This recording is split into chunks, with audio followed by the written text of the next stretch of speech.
నమస్కారం, welcome to I dream. ధర్మ మార్గం విత్ విజిత కార్యక్రమానికి స్వాగతం.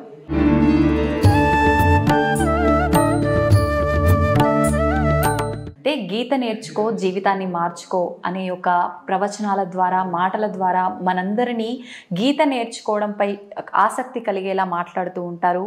వారెవరో కాదండి, గీత జ్ఞాన ప్రవచన ప్రచారకర్త డాక్టర్ ఎల్వి గంగాధర శాస్త్రి గారు. ఇప్పుడు వారితో మాట్లాడి మరిన్ని విషయాలు, మంచి విషయాలు, మన సనాతన ధర్మం గురించి అయితే ఏంటి, భగవద్గీత యొక్క గొప్పతనం గురించి అయితే ఏంటి, నిజంగా గీత నేర్చుకోవడం వల్ల మనలో ఎటువంటి మార్పులు వస్తుంటాయి, సాధారణంగా ప్రతి ఒక్కరు కూడా చెప్తూ ఉంటారు గీత నేర్చుకోవటం వల్ల, గీతను ఆచరించడం వల్ల మన జీవితంలో చాలా రకాల మార్పులు జరుగుతూ ఉంటాయని. నిజంగా ఎటువంటి మార్పులు జరుగుతూ ఉంటాయి, ఇలాంటి మరిన్ని విషయాలు ఇప్పుడు వారితో మాట్లాడి తెలుసుకునే ప్రయత్నం చేద్దాం.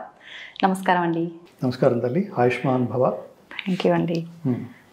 భగవద్గీత, గీత నేర్చుకుంటే నిజంగా మన రాత మారిపోతుంది అని చెప్పి మీరు చాలా సందర్భాల్లో చెప్పిన సందర్భాలు ఉన్నాయి. అయితే నిజంగా గీత నేర్చుకుంటే మన రాత మారిపోతుంది అంటారా? ఖచ్చితంగా, లేకపోతే ఎందుకు చెప్తాను? ఏ విధంగా? పచ్చబద్ధమేం కాదు కదా. ఎలా మారుతుందంటే, ఈ క్యాప్షన్ అర్థం ఏమిటంటే, అసలు అర్థం, లక్ష్యార్థం ఏమిటంటే, గీత నేర్చుకుందాం, రాత మార్చుకుందాం, ఇంటింటా గీతా జ్యోతుల్ని వెలిగిద్దాం, భారతీయ సనాతన ధర్మ జ్యోతులై ప్రకాశిద్దాం అని చెప్తుంటాం. భగవద్గీత ఫౌండేషన్ తరఫు నుంచి మేము ఎక్కడికి వెళ్ళి భగవద్గీత గాన ప్రసంగాలు చేసిన, ప్రవచనాలు ఇచ్చిన, గీత నేర్చుకుందాం. ఇక్కడ నేర్చుకోవడం అంటే అర్థం ఏంటంటే, గీత అంటే జీవన గీత, మరణ గీత కాదు. అంటే జీవితానికి ఉపయోగపడేది. ఎలా జీవితం గడిపితే అది ఉన్నతమైన జీవితం అవుతుందో, ఉత్తమమైన జీవితం అవుతుందో, మనం వెళ్ళిపోయిన తర్వాత కూడా ప్రజలు మనల్ని గుర్తుపెట్టుకుంటారో, ఈ లోకం గుర్తుపెట్టుకుంటుందో, కృష్ణుని గుర్తుపెట్టుకున్నట్టు, అర్జునుని గుర్తుపెట్టుకున్నట్టు, ధర్మాన్ని అనుష్ఠించి ప్రపంచానికి చెప్పి 11,000 సంవత్సరాలు రాజ్యపాలన చేసిన రామో విగ్రహవాన్ ధర్మ, రాముడు ఆచరించినట్టు, ఇవన్నీ ధర్మాలు. అలా ఏ ధర్మాన్ని ఆచరించటం వల్ల నువ్వు శాశ్వతుడు అవుతావో అది భగవద్గీత రూపంలో ప్రపంచ మానవాళికి, కులాలకి, మతాలకి, జాతులకి, దేశాలకి, కాలాలకి అతీతంగా అర్జునుని నిమిత్తంగా చేసుకుని ప్రపంచ మానవాళికి బోధించిన శ్రీకృష్ణ పరమాత్మ బోధించింది ఇగో ఈ భగవద్గీత. ఇది నేర్చుకోవడం అంటే అర్థం ఏమిటంటే, ఊరికే బట్టి పట్టేయటం కాదు. 700 శ్లోకాలు బట్టి పట్టేసి మార్కులు తెచ్చేసుకుని, లేదా ప్రైజుల్లో ఫస్ట్ ప్రైజ్, సెకండ్ ప్రైజ్ అని గెలిచేసుకుని అక్కడితో అమ్మాయి అయిపోయింది అనుకుంటే అది నేర్చుకోవడం కాదు. పేరు కోసం దాని లక్ష్యం అది కాదు. నేను పిల్లలు, స్టూడెంట్స్ కూడా చెప్తుంటాను. స్టూడెంట్స్ కూడా మీరు ర్యాంకుల కోసం చదవకండి అన్న, జ్ఞానం కోసం చదవండి, నాలెడ్జ్ కోసం చదవండి. ర్యాంకుల కోసం చదివితే ఏంటంటే స్ట్రెస్ వస్తుంది. నాలెడ్జ్ కోసం చదివితే ఇంక జీవితమే మీరు రిటైర్మెంట్ టైంలో కూడా 60 ఏళ్ళు 70 ఏళ్ళు దాటినా కూడా అప్పుడు 10th క్లాస్లో ఆ ఇంగ్లీష్ మాస్టర్ చెప్పిన పాఠం చెప్పు, తెలుగు మాస్టర్ చెప్పిన పాఠం చెప్పు అంటే టక్కన రెక్కలకు చేసుకుని చెప్పేయగలడు. ఎవడు చెప్పగలడంటే కేవలం జ్ఞానం కోసం మాత్రమే స్కూల్కి వెళ్ళేవాడు, కాలేజీకి వెళ్ళేవాడు. సో అలాంటి వాళ్ళు మనకి ఈ సమాజంలో చాలా మంది కనిపిస్తారు. జ్ఞానం కోసం మాత్రమే, మార్కుల కోసం, ఉద్యోగాల కోసం, ర్యాంకుల కోసం కాదు జీవితం అంటే అని చెప్పిన వాళ్ళే మనకి మన సామాన్య పరిభాషలో చెప్పాలంటే ఎన్టీ రామారావు గారు, అక్కినేని నాగేశ్వరరావు గారు, వీళ్ళు వాంగ్మయాలకి, ఘంటసాల వెంకటేశ్వరరావు గారు, పాత రోజుల్లో సముద్రాల గారు లాంటి, నారాయణ రెడ్డి గారు లాంటి, మహాకవి శ్రీశ్రీ గారు లాంటి ఇట్లాంటి మహాత్ములు అనమాట. వాళ్ళు జ్ఞానం జ్ఞానం జ్ఞానం, వాడు కాంపిటీషన్స్ సమాజంలో. ఆయన అంత మాట రాశాడు, అంత గొప్ప పాట రాశాడు, అంత గొప్పగా యాక్ట్ చేశాడు, అంత గొప్ప భాషని ఉచ్చరించాడు. మనం కూడా వాళ్ళ బ్లెస్సింగ్స్ తీసుకునేట్టుగా, వాళ్ళ ఆశీస్సులు తీసుకునేట్టుగా మనం కూడా ఆ భాషలో అలా ఉండాలి, లేదా ఆ నటనలో అలా ఉండాలి. అట్లా రెఫరెన్స్ ఆఫ్ హిందూయిజం అంటే సనాతన ధర్మానికి రెఫరెన్స్ ప్రపంచానికి ఒక గొప్ప మహానుభావుడు ఉన్నాడు ఈ దేశంలో, స్వామి వివేకానంద. సో ఇలా గుర్తు పెట్టుకునేట్టుగా నీ జీవితం కొనసాగించాలంటే భగవద్గీత నేర్చుకోవాలి. నేర్చుకోవడం అంటే దాని ప్రతి పదానికి, ఇది జాగ్రత్తగా వినండి, ప్రతి పదాన్ని మనం నేర్చుకుంటూ, అర్థం చేసుకున్న దాన్ని ఆచరించే ప్రయత్నం చేస్తూ, ఆచరించే ప్రయత్నంలో నువ్వు నెంబర్ 1 స్థానంలో ఉంటూ, వాడు ఆచరించే మాట్లాడతాడరా అని ప్రపంచం అనుకోవాలి. దానికి ఇన్స్పిరేషన్, దానికి స్ఫూర్తి కూడా శ్రీకృష్ణ పరమాత్మే. ఆయన ఏమని చెప్తాడంటే, ఈ లోకంలో నేను పొందదగింది కానీ పొందవలసింది కానీ నాకేం లేదు, అయినా సరే నేను కర్మలు చేస్తూనే ఉన్నా. ఎందుకంటే నాలాంటి వాడే చేయకపోతే అంతటి వాడే చేయలేదు, మనం ఎందుకు చేయాలి అని చెప్పి లోకం నన్ను అనుసరించి, నన్ను ఫాలో అయ్యి సర్వనాశనం అయిపోతుంది. దానివల్ల లోకం తారుమారు అవుతుంది.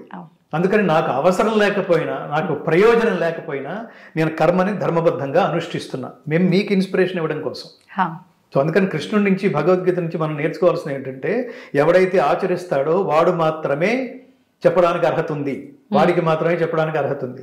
ఎవడైతే ఆచరించి మాట్లాడతాడో వాడి వాక్కుకు మాత్రమే పదునుంటుంది.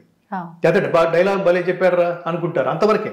డైలాగ్ చెప్పడం కాదు, నువ్వు ఇటరా అంటే అటు వచ్చేయాలి సమాజం అంతా. అట్లా రావాలంటే నువ్వు ఆ తపస్సులో ఉండాలి, నువ్వే అది అయిపోవాలి. చాందోగ్యోపనిషత్తు చాలా గొప్ప మాట అంటుంది, తత్వమసి అంటే దానికి లౌకికమైన అర్థం, పారమార్థికమైన అర్థం రెండు ఉంటాయి. తత్వమసి అంటే తత్ అదే, త్వం నీవు, అసి అయి ఉన్నావు, నువ్వే అదే అయి ఉన్నావు. పారమార్థికంగా ఏమిటంటే నువ్వే దేవుడు అని అర్థం, నువ్వే దేవుళ్ళలాగా అయిపోవాలి. లౌకికమైన అర్థం ఏమిటంటే నువ్వు ఏ పని అయితే చేస్తున్నావో ఆ పని రెఫరెన్స్ తోనే నిన్ను పిలవాలి. గంగాధర శాస్త్రి గారు మీరు భగవద్గీత అని పిలవాలి, లేకపోతే ఇంకా నేను అక్కడ ఆ జర్నీ చేయకూడదు, అక్కడ నాకు తపస్సు లేదని అర్థం. నేను ఘంటసాల గారి పాటలు పాడే రోజుల్లో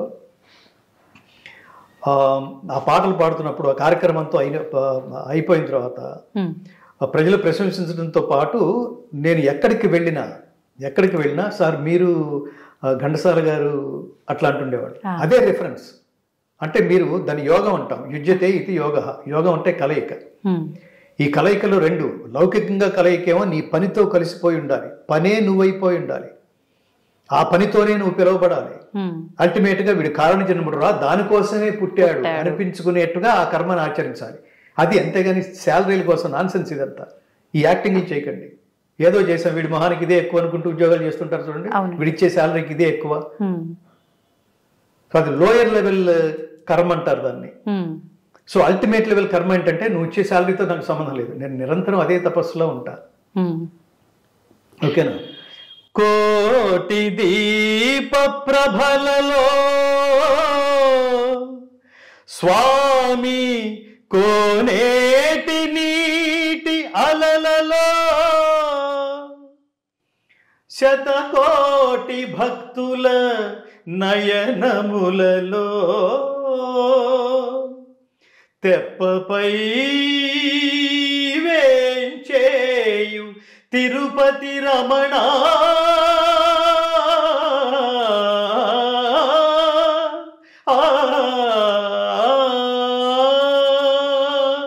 అని ఘంటసాల గారు పాడుతుంటే వెంకటేశ్వర స్వామి దిగొచ్చినట్టే అక్కడ. నేను తిరుమల కొండలు నేను 7వ తరగతి 8వ తరగతి చదువుతున్న రోజుల్లో వెంకటేశ్వర స్వామి దర్శనానికి క్యూలో ఉంటే ఆ బ్యాక్గ్రౌండ్లో ఘంటసాల గారి వాయిస్లో ఇది వినిపిస్తుంటే నేను గుళ్ళోకి దాకా కూడా వెళ్ళక్కలేదు, దేవుడు అక్కడే కనిపిస్తున్నట్టు ఉండేవాడు. నేను ఇప్పుడు అక్కడికి వెళ్ళొచ్చిన అలా ఉండేది. అది మాకు ఇన్స్పిరేషన్. ఘంటసాల గారు పాడుతుంటే దైవం ఇక్కడే ఉంది అని కన్ఫర్మ్ అయిపోయాడు. ఇంకా వేరే ఆ కాంటెంపరీ సింగర్స్ కొంతమంది ఉండేవాడు, వాళ్ళు పాడుతుంటే దేవుడు ఎక్కడో, దేవుడు ఉన్నాడా అని వెతుక్కోవాల్సి వచ్చేది. దీని తపస్సు అంటాం. దాంతోనే కలిసిపోవడమే తపస్సు, కలిసిపోయే కర్మే తపస్సు. సో అట్లా భగవద్గీతని మీరు అడిగిన ప్రశ్న, పెద్దానికి నేను సోదాహరణంగా వివరిస్తుంటాను. సో ఇదేదో లెంగ్త్ ఎక్కువైపోయింది అని అనుకోకండి. సో గీత నేర్చుకోవడం అంటే ప్రతి పదానికి అర్థం తెలుసుకోవడం. అర్థం తెలియకపోతే సద్గురువుల దగ్గరికి వెళ్ళటం, ఇదేంటి గురువు గారు నాకు అర్థం కావట్లేదు ఖచ్చితంగా ఇది భగవద్గీత గురుముఖత నేర్చుకొనవలసిన బ్రహ్మ విద్య. ఇప్పుడు చాలా మంది ఊరికే జస్ట్ లైక్ దట్ యేసు వచ్చును లాగా వాడు రాడు వీడు రాడు, నువ్వు తపస్సు చేయకపోతే ఎవడు రాడు. అందులో అంకిత భావం ఉండాలి, తపస్సులాగా ఉండాలి. దానికి పరమ ప్రయోజనం, దీనికి నేను పరమాత్మ అనుగ్రహం కోసమే చేస్తున్నాను, దీనికి నాకేం స్వార్థం లేదు, ఇది చేస్తే నాకేమిటి అనే ఇన్నర్ డిస్కషన్ లేదు, అనుకుంటూ పనిచేయాలి. సో మేము భగవద్గీత గానం రికార్డ్ చేస్తున్నప్పుడు ఇదే ఈ స్ఫూర్తితోనే పెద్దల అనుగ్రహం, గురువుల అనుగ్రహం, చాలా గొప్ప గొప్ప పీఠాధిపతుల అనుగ్రహం, తపస్సు అనుగ్రహం వల్ల ఇవన్నీ మాకు తెలిసినాయి. ఇవాళ 4 ముక్కలు మాట్లాడగలుగుతున్నాం అంటే ఖచ్చితంగా వాళ్ళ అనుగ్రహం. అందుకని గీత నేర్చుకో. రెండవది రాత మార్చుకో. గీత ఎప్పుడైతే నేర్చుకుంటున్నావో, గీత నేర్చుకుంటే నీ ఐడియాలజీ మారిపోతుంది.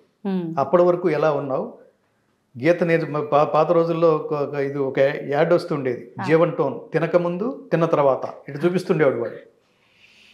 అట్లా భగవద్గీత నేర్చుకోకముందు, భగవద్గీత నీ జీవితంలోకి ప్రవేశించక ముందు, భగవద్గీత నీ జీవితంలోకి ప్రవేశించిన తర్వాత జస్ట్ ప్రవేశం కాదు, నువ్వు అర్థం చేసుకున్న తర్వాత నీ perception towards society will change, నీ ఆలోచన విధానం విల్ చేంజ్, నువ్వు వ్యక్తుల్ని రిసీవ్ చేసుకునే విధానం విల్ చేంజ్, వాళ్ళకి నువ్వు రెస్పాండ్ అయ్యే విధానం విల్ చేంజ్, నీలో ఏమైనా స్వార్థం లాంటి నెగిటివ్ థింగ్స్ ఏమన్నా ఉంటే విల్ చేంజ్.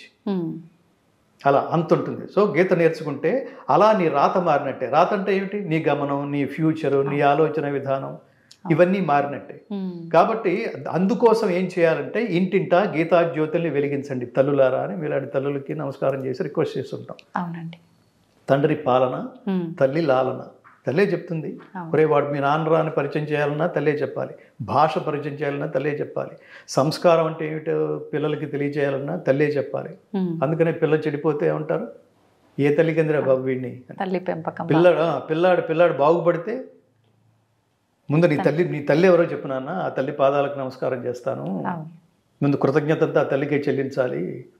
తల్లికి అంత బాధ్యత ఉంది, అంత బాధ్యత ఉంది. అందుకని ఈ విషయం గట్టిగా చెప్తుంటాం. ఎందుకు గట్టిగా చెప్పాలి, మామూలుగా చెప్పొచ్చు కదా అని అడగచ్చు. ఎందుకు గట్టిగా చెప్పాలంటే వాళ్ళ సోషల్ మీడియా చూడండి, స్త్రీలలో ఇది ఆరాధింపదగినట్టుగా ఉంది, ఈవిడ నమస్కరించదగినట్టుగా ఉంది అనే స్త్రీల పర్సంటేజ్ రోజు రోజుకి తగ్గుతోంది.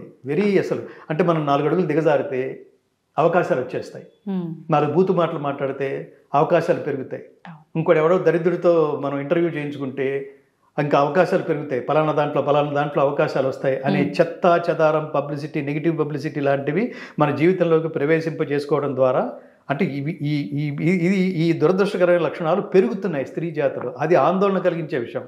అప్పుడు వాళ్ళ పిల్లలకి ఏం చెప్పగలరు? సమాజానికి ఇచ్చే సందేశం ఏమిటి? ఎలాగైనా బతికేచ్చు అని చెప్పడమా? ఎలాగైనా బతకాలా, ఈ పద్ధతిగా బతకాలని చెప్పాలా? పద్ధతిగా బతకాలి. అది దానికోసం భగవద్గీత చెప్పాలి. ఏ శ్లోకం ఏం చెప్తోంది? ఏది నేర్చుకున్న తర్వాత జీవితం నిజంగా సెటిల్ అయినట్టు, ఏది నేర్చుకున్న తర్వాత జీవితం పరిపూర్ణమైనట్టు, ఏది నేర్చుకున్న తర్వాత జీవితం మనం వెళ్ళిపోయిన తర్వాత కూడా మన గురించి ప్రపంచం గౌరవంగా అలా మాట్లాడుకుంటున్నట్టు. ఈ చెత్తాచెదారం ఇప్పుడు ఏదైతే మాట్లాడుకుంటున్నామో అది ఆందోళన కలిగించే విషయాలు అయి ఉండొచ్చు, కానీ వాటి ఎక్స్పైరీ డేటు చాలా తక్కువలో ఉంటుంది. ఇట్లాంటి వాటికి ఎక్స్పైరీ డేట్ ఉండదు.